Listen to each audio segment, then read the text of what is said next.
I'm so excited today because I'm talking to a very different kind of nurse. So it gives me great pleasure to welcome Beth Brooks to the Nurse on Purpose podcast. Beth is a nurse, yes, but she's also a force behind the funding, innovation, and elevation of nurse-led ventures. As co-founder and general partner at Nurse Capital, Beth is opening doors for nurses to not just be at the table, but to build the table, fund it, and make sure it is structurally sound. With a career that spans health tech, academic leadership, and executive roles in Fortune 500 healthcare, Beth now focuses on something truly radical, investing in nurses as the future of healthcare innovation. Through her work with Matter, a premier healthcare innovation hub, and as a trusted advisor to startup founders, she brings clinical intuition to the business side of care, helping leaders turn bold ideas into scalable, sustainable change. Her work is unapologetically dismantling the stereotype of nurses as just helpers instead of builders. I'm so happy to have Beth Brooks on with me today. You're welcome, Beth. Oh, thanks, Nella. That was so nice. Yeah, I'm helping these nurses build the table. I like that. Yes. That's great. And definitely making sure the table is sound and the table is working well for us. So it's my pleasure to have you on here today. And that's because, we're not really taught the finance and the business side of healthcare as nurses. And I truly want you to really speak to that and why it's important that nurses have a seat at the table or just build their own. You have worked in academia, health systems, and now venture capital. Can you just talk us through your journey in nursing and really eventually what led you to shift your focus toward funding nurse-led ventures? Yeah, I'm happy to. That's like a very loaded question. How do I unpack that? There's so many parts there. Let's start with the Let's start with the how money. You got started in nursing. Yeah, okay, well, the money. so how did I'm one of those people that knew that I always wanted to be a nurse. And I don't know that I understood early on that when you become a nurse, you can do just about anything. And I think that's the beauty of nursing. If you feel a little entrepreneurial, or you feel a real sense of fulfillment at the bedside, or if you feel fulfilled in the classroom, you can do all those things as a nurse, right? Yes. And so that is one of the beauties and the best things about being a nurse. And so my career, I started out thinking I wanted to be a chief nurse one day. That was sort of my early aspiration. And I started to work my way through the management, charge nurse manager. And I found myself getting unsolicited offers from people. Hey, would you like to come and work for us? And I'm one of those people that says, sure, I'll try that. I like to take risks. And I always felt like with nursing, you can take risks. And so that's how I found myself working in a nurse staffing agency, working in an advertising agency. Those were not things I necessarily planned, but if you're comfortable in your own skin taking risks, then you can do that as a nurse because you'll always have your license and you'll always be able, to pay the bills. I hate to say it like that, but you always will be able to have work. So I was able to just, and young nurses often ask me, oh, did you have a plan? No. And most career coaches will say, you need a plan. I didn't have a plan. Something would come along and I would say yes. And then I would find I knew all about advertising and learned about advertising. Or then I went into the staffing industry and I learned about staffing. So all those unplanned, sort of digressions were great learning experiences. And so it's worked out really, really well for me. And on that journey, I think, especially being on the business side, you really have to learn about the money. Yeah. And so that's where that starts to be perhaps more front of mind than it might be as a staff nurse. But that's not to say a staff nurse doesn't need to know the money. You do. So I want to talk more about money, but does that answer your first question about how did I get here? Yes. Just how did you then transition to Right, just working as a venture capitalist Okay. and specifically wanting to fund nurse-led ventures. Yeah, there's been a lot of activity in the last 10 years with, you hear often women entrepreneurs are pitching their ideas to male venture capitalists. And so all of Hmm. a sudden there was a lot of women owned venture Hmm. capital funds investing Hmm. in women owned companies. So it sort of Hmm. seemed like a natural progression, right? Yeah, We've got yeah, women owning funds. Well, we might as well have a nurse owning funds. And then yeah, some young nurse entrepreneurs said to my colleague and I, why isn't there an investment syndicate where other nurses can invest in nurses? And yeah. so, of course, one thing led to another. And here we are 2.5 years later with Right. our own small fund, having made two investments, but now we're getting ready to fundraise more, go out to more nurses and say, hey, join us on this journey because we really want to disrupt the system. Hmm. Awesome. That's amazing. So let's actually break this down for the uninitiated. What exactly is a venture capitalist? And how does it differ from an angel investor? Like these are terms that we hear floating around and it just sounds like big money. How does it differ from, you know, angel investing? And how does that differ from traditional bank loans? Like, how do you differentiate these three terms? Yeah. So let's start with the bank loans first, because and I've written a little bit about this too. If you're a nurse and you have a great idea for a business and it's a brand new business and it's an untested, let's say you've invented a product to use at the bedside and it's untested, unknown, no one has even designed it.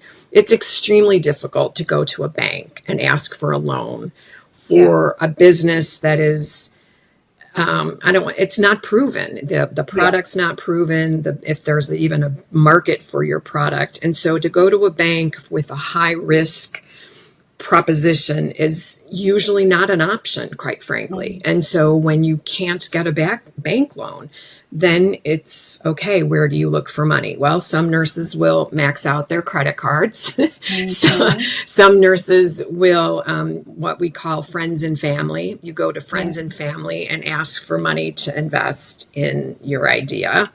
Sometimes you'll go to an angel investor, which is, as it sounds, it's an angel. It's Mhm. someone that's just Mhm. going to give you money Yeah. and Yeah. doesn't Yeah. really necessarily expect there to be a huge return, and knows, an angel investor knows they're helping you out. I don't want to say it's the kindness of their heart because they do want to try to make money also on their investment, Yes. but they Right. know it's a very risky proposition to give someone, let's say, $25,000. To give someone $25,000 to start their business, it's just Right.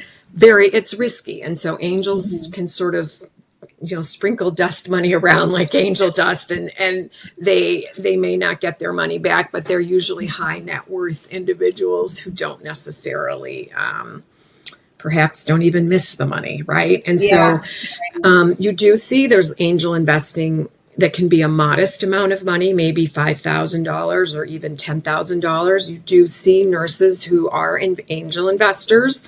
You see groups of angel investors that come together, Yeah. and then they pool their money and then invest in a company.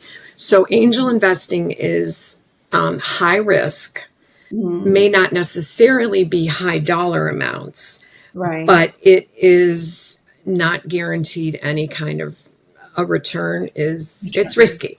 So that's sort of angel investing. And then Okay. once you get into a more structured environment where there's a more structured business, there's Mhm.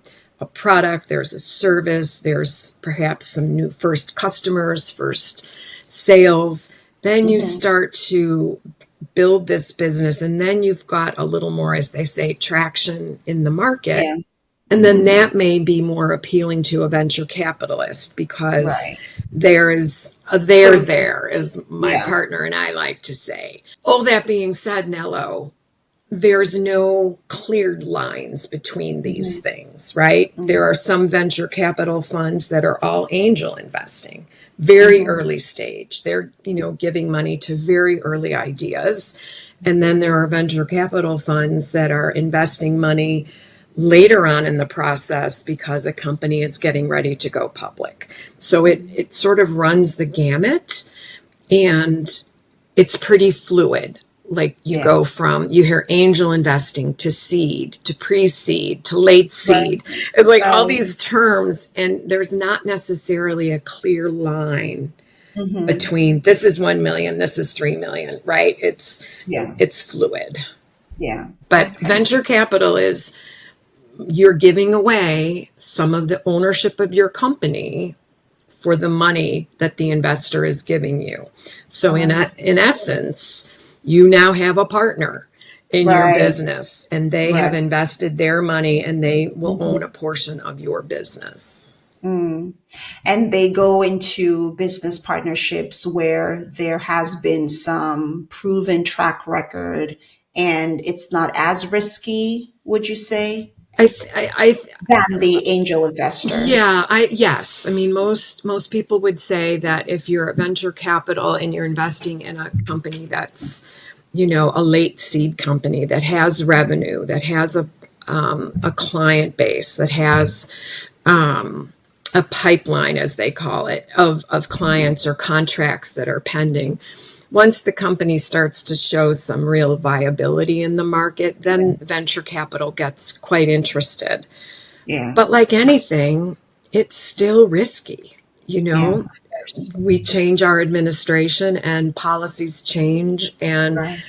businesses, look at all that's going on now with tariffs if Yeah. you were starting a business now. So there are, and many venture capitalists will say we're investing as much in the CEO and their ability to lead and grow the company as we are Mm-hmm. investing in the idea of the The idea company. is But right. even if it's a great CEO and a great idea, the market around Fluctuates a could lot. be very volatile. So it's Right. still Right. risky. Absolutely. Um, Yeah. and then And it's that's not, for some great. people, it's like gambling. I mean, it really is. Yeah. It's like rolling the dice, taking a gamble, and you spread your money out over different kinds of companies and keep your fingers crossed. Yeah. And you decided nurses specifically. Were you seeing a lot of nursing ideas or nurses having entrepreneurial visions but didn't know how to bring them to life? Mhm. What was it that you saw that made you think this could be a viable business? Even though I know you were doing it because you love nursing and you love nurses, but did you see something that made you think this could also be viable for me financially? Yes, and yes, and yes. I think there's a few things going on. There's nurses who have amazing ideas and don't know where to start. We Right. hope they'll call us. We may not be an investor in their company, but we hope to be able to help them. And we're Right. building, resources and network and people and mentors that want to help nurses. Yeah. So the nurse needs to know where to start. Some Right. hospitals have a department that can take a nurse's idea and help them grow it to a real business or a viable business. And then some nurses will leave their job and start the business on their own. So we knew there were nurses that had great ideas and didn't know where to start. We knew there were nurses who had great ideas but didn't know where to find money. Right. And we knew there were nurses that had great ideas and just needed some mentors or coaches or advisors. Right. And so we're trying to help on as many of those places as we can, Right. because it's a hard, lonely journey. I mean, Yeah. it's not easy to be a nurse entrepreneur or a nurse inventor. You have an idea for a product. Where do you start to build a prototype and test your idea? Yeah. Yeah. Awesome. And what do you think nurses are, what is it that they are able to see or are uniquely positioned to experience in healthcare and solve that others might Mhm. miss? There's a great article. It's a couple years old now, and it's titled "Why Do Healthcare Startups Continue to Fail?" And most of those startups fail because they are an idea looking for a problem. Mm, Nurses see the problems mm-hmm. Absolutely. and then That's solve the problem. We are there every day, all day at the bedside. We know if this IV tubing or this pump or this, I call them doodads, which is a terrible, but it's my, we have 3 or 4 different nurse anesthetists who have designed different kinds of caps and products and syringes for anesthesia. So their nurses are developing solutions to real problems, and nurses think about the patient first. They're thinking patient safety. They're thinking, how can I do my care better? How can I prevent an accident from happening? I can't tell you, Nello, how many nurses will start their story with, I was in the OR and the patient coded on the table and nobody knew where blah, blah, blah was. Or I was walking my patient and their central line pulled out, and I'm not going to let that happen again. And those are the nurses that are designing products because they have literally been there when something bad happened to a patient, and they don't want that to happen to another nurse. Yeah, absolutely. That's incredible. And you're right. I know a couple of nurses who have, many of them, one of them actually bears my same name. And she built a product where the machine alerts you before the sharps bucket is full, so that because she encountered a needle stick injury. Another one builds sort of a platform where everything can happen, from job searching to looking for a community of nurses to buying merchandise, all kinds of things. I've heard of many ideas from nurses, and I think, like you said, we tend to put our patients first, and we kind of feel with our heart, right? But we still are thinking. We're still thinking through the processes. And even though the solution might be very simple, I mean, it could just be like a clamp or a flashlight. It makes a world of difference, and we constantly think about these things. But like you said, a lot of us don't know if our ideas are worth anything. Like, do we need to pursue that? Like, we're doing just fine. We can manage. But I think what you're trying to push is don't diminish your idea, because what you're thinking may actually have a place in innovation and in making people's lives better. And you're the catalyst and the driver for that. So and the other piece of that, Nello, is for the nurse to not tell anybody about their idea until they protect their idea. Right? Good. Because you have to. I have had a number of young nurses call, and I shouldn't say young, but they all tend to be younger than I am. I've designed a da-da-da. Have you told anyone yet? No, why? Okay, you need a non-disclosure agreement and called an NDA. And if you're going to tell someone about what you're doing, you need to have them sign that non-disclosure agreement that protects the idea as yours, because someone will steal your idea. Yes. And so nurses need to be really careful about, in the early stages, who they talk to and what they share until they protect their idea. Yeah, absolutely. What are some other mistakes or blind spots per se that you see nurse founders encountering when they're trying to grow or pitch their business?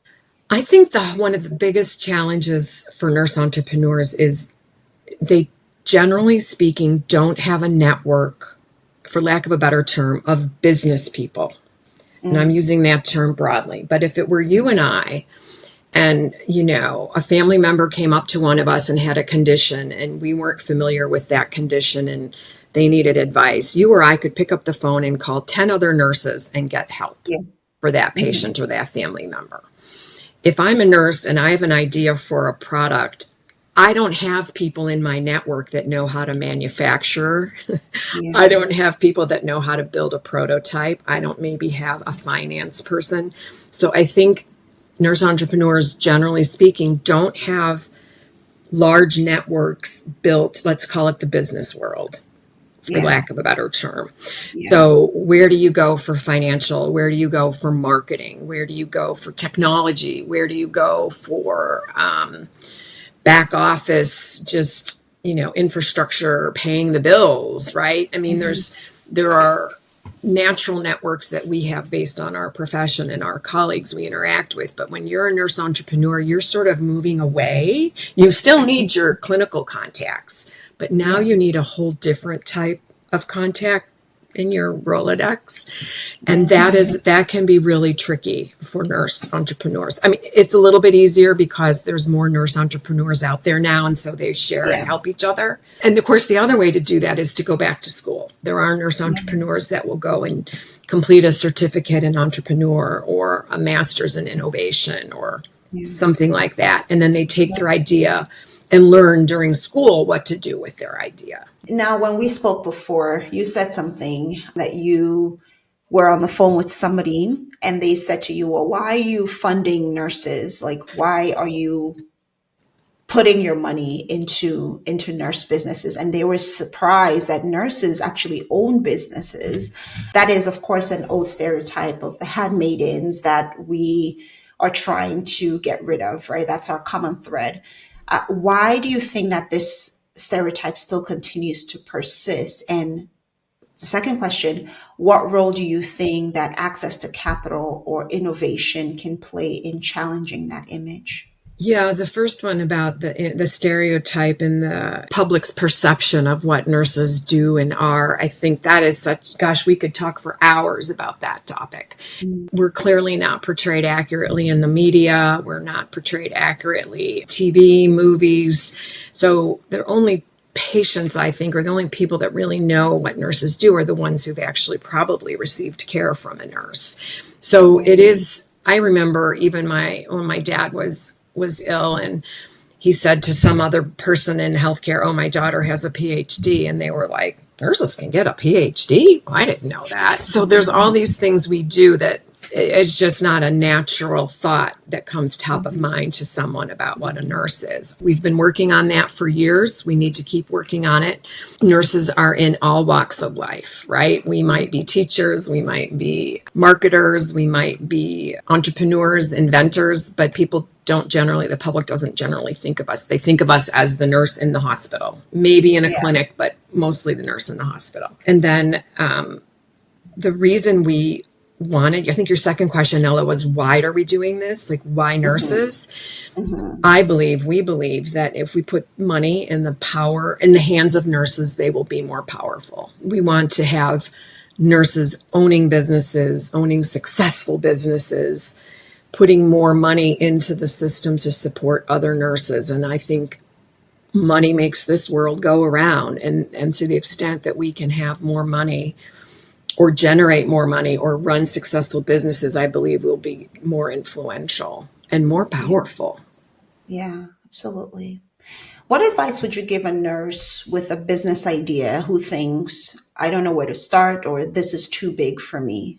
What would you say to that nurse? Golly, there's so many, I don't even know where to start. Well, the American Nurses Association has tremendous resources for nurses that have ideas. Johnson & Johnson has the hackathon where you can go and take your idea and sort of work it through an ideation process. There are many, many, many big cities and across the country that have healthcare technology incubators and accelerators, and you can go and become a member of one of those organizations or attend some of their sessions and just kind of, jump in and begin to learn. I think for most nurse entrepreneurs, once you sort of meet one or two, then the world opens up, because then you'll find, like, we have 83 nurse entrepreneurs in our database now in a little over a year. I'm constantly connecting. If I get a new nurse that calls and says, I want to do this, I don't know where to start, I connect them to a nurse who's already doing it. So you start to try to build community with and among these nurse entrepreneurs. There's the National Nurses in Business Association, which is a great place to go if you have an idea and you're like, what do I do now? They have tremendous resources and education and workshops. So you sort of have to just jump in, but find one or two nurses who are also entrepreneurs, and then they can start to help connect you. And I have found nurses to be very collaborative and collegial and always willing to help each other. Yes, absolutely. I found that too. All right. A quick rapid fire. Okay. Finish this sentence. The future of nursing looks like. Nurses are leading healthcare teams. Nurses are respected and sought out for their wisdom and expertise, and we're not a second thought. We're not an afterthought. We need to get past some of this invisibility that we have in the market. I was going to do a whole round, but I think I love that one. I'm going to end it right there. Okay. Thank you for sharing. I want us to move on to our media portion here where we talk about media and media portrayals. You've already kind of given us a background and set us up into it. So let's go ahead and play our game. So I'm going to be shaking my jar around. Why are you making that face? Don't worry, it's going to be fun. Let's shake our jar around and pick a category. There we go. Miss Venture Capitalist, you. Okay.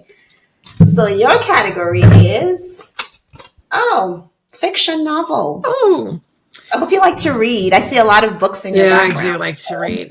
I've had this idea. So I had an idea for a book, and I should now preface this by saying I do write. It's just one of my things that is my least favorite thing to do. I can write, and I'm a pretty good writer, but it takes a lot of energy for me to get motivated to write. It does. So if I was not that way, I would write a novel about a day in time when every nurse did not go to work. Every nurse stayed home. Oh, that sounds like a zombie apocalypse. Well, it could. I think the point being that nobody truly understands what we do. No one understands we are the glue in the system. We are the connector. We are the care providers. We are the problem solvers. We are the navigators.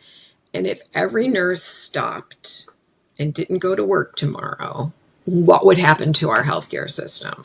And I hate, I wouldn't want any patients to be hurt or to patients to die or anything like that. But I'd like to see the novel written from the perspective of different people, each chapter. What is that like for the family? What's that like for the patient? What's that like for the insurance company and the government, right? And each person that's in our system would, I believe, maybe we needed to go out for a week. I don't know. But the whole system would grind to a halt, and more folks might realize what it is we really do that's missed. But yeah, probably would be kind of zombie apocalypse. But yeah, I'd like to have a massive work shortage, work stoppage. And again, there's lots of other people who think they can provide the care, but it's not the same. Not the same. So that's my idea. I gave you my idea, and I didn't have you sign an NDA, and now people will take my idea. It's all yours. I'm not going to steal it. I promise you. No, but okay. you should probably hurry up. I would love some nurse to just write that. I'd help her write it. I have it in my head. I just don't want to write it.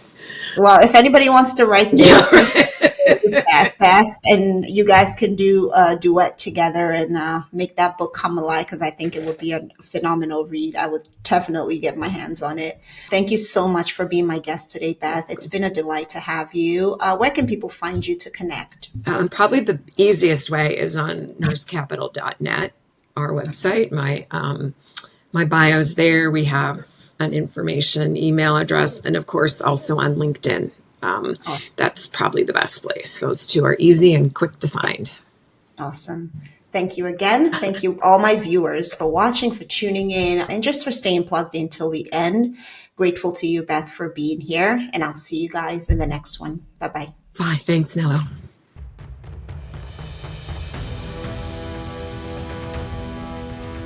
Thanks for hanging with me till the end. I hope you gained some valuable insight into the world of nursing.